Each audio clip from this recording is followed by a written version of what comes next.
County Consolidated Fire District. Myself, along with my colleagues, are pleased to be able to address you today, not only on the hopes of educating the public in regards to red flag warnings, but specifically to what Nevada County Fire Service personnel and the Office of Emergency Services are doing cooperatively to alert you and your loved ones during red flag events. Accompanying me today, we have representatives from over 14 Nevada County-based fire agencies. Also joining us, we have members of the Nevada County Fire Safe Council, and along with Nevada County Office of Emergency Services. We have teamed up yet again to make Nevada County a safer place for our residents and those who visit our county and taking advantage of what it has to offer.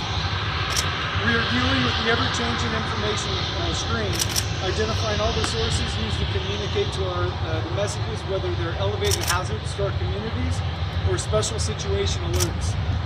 We have recognized that reaching our population in its entirety can be challenging.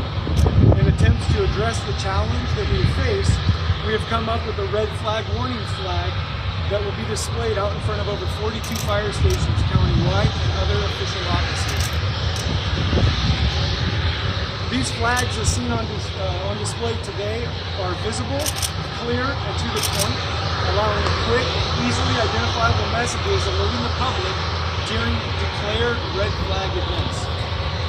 What is a red flag declaration? The red flag declaration comes from the National Weather Service. The National Weather Service determines through their research and data that the combination of the following events will or could possibly occur.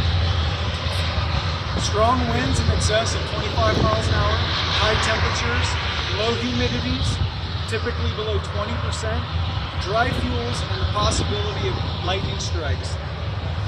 The combination of these weather events can lead to easier ignitions of new fires, greater and faster spread for new or existing fires, and they can pose an increased challenge to suppression personnel during the firefighting efforts.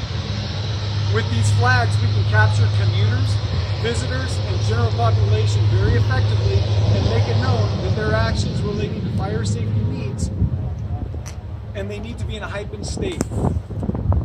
An example of the fire safe behavior which we are seeking from the public would be postponing your yard work on red flag days such as weed eating or weed mowing, confirming that your vehicle's tires are properly inflated, preventing a blowout which may lead to a spark, and also eliminating all sources of open flames. We ask the members of the public to not be scared during these red flag times, but to be smart and mindful in reducing the risk of wildfires and wildfire starts. Please visit www.readynevadacounty.org for review of today's discussions and other materials relating to fire safety topics in our county. I would like now to introduce Captain Jeff Pettit with Nevada County Emergency Management. Thank you for your opportunity to speak today. Thank you, Captain.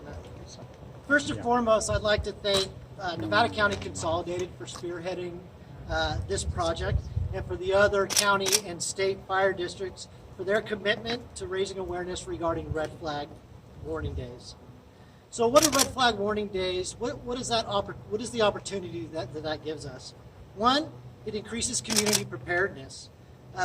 People don't ignore warnings regarding tornadoes or hurricanes. We can't afford to ignore red flag warnings either.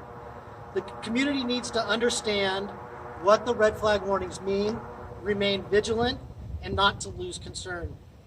What does this do? It reduces the risk of ignition by restricting high-risk activities, as Captain Meth said, such as mowing late in the afternoon, target shooting, or improper ash disposal. And this is important because during these red flag days, fires are easier to ignite, and they could lead to potentially extreme fire conditions. They could result in potentially large fires, and evacuations may come with little warning due to rapid fire spread. We'll give the plane a second to go by.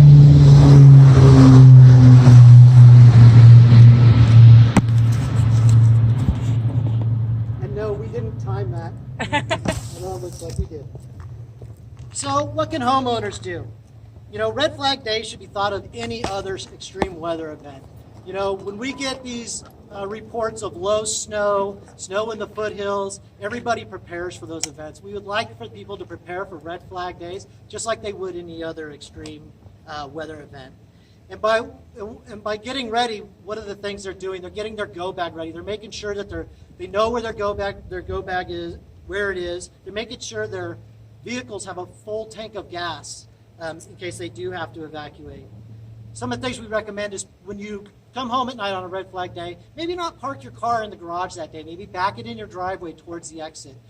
Speaking on the behalf of law enforcement, most of law enforcement accidents are not from driving code 3, it's from backing our cars up. Same thing with people. Make sure if you keep your car backed in, you have an easier way to get out. If the power's out, make sure you know how to open your garage. A lot of people may know to pull the red cord on their garage door opener if they have an electric garage door opener, but make sure they should be testing it. Make sure they can actually do it. Again, avoid using mowers, chainsaws, or other equipment that could create a spark. If you have personal electronics, make sure they're charged. Make sure that you have maybe backup batteries for them in case the power does go out. And we always remind people, when you think about red flags, or you think about your go bag, don't forget about your pets. You know, pets need food, they need water, they need medication at times. So make sure you have all that, not only for your pets, but as well as for yourself.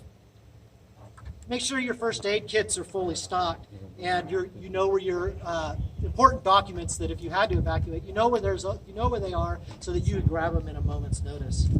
And then in Nevada County, we tell everybody to have 5 trusted friends, and those are people that you communicate with on those red flag days, or even a public safety power shutoff. You check in with them, make sure that they're aware that, hey, today's a red flag day. If we had to evacuate, are you ready? Check in with your family and friends. Make sure that you are all communicating and that everybody is on the same page and that they understand that, hey, today we need to pay a little closer attention to what's going on around us, raise that situational awareness that we have in our homes.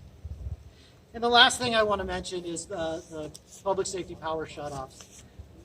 On red flag days, the utilities do look at those days and look at what the likelihood or what the potential is for high winds that could cause issues with trees or branches into power lines. So they may shut off your power.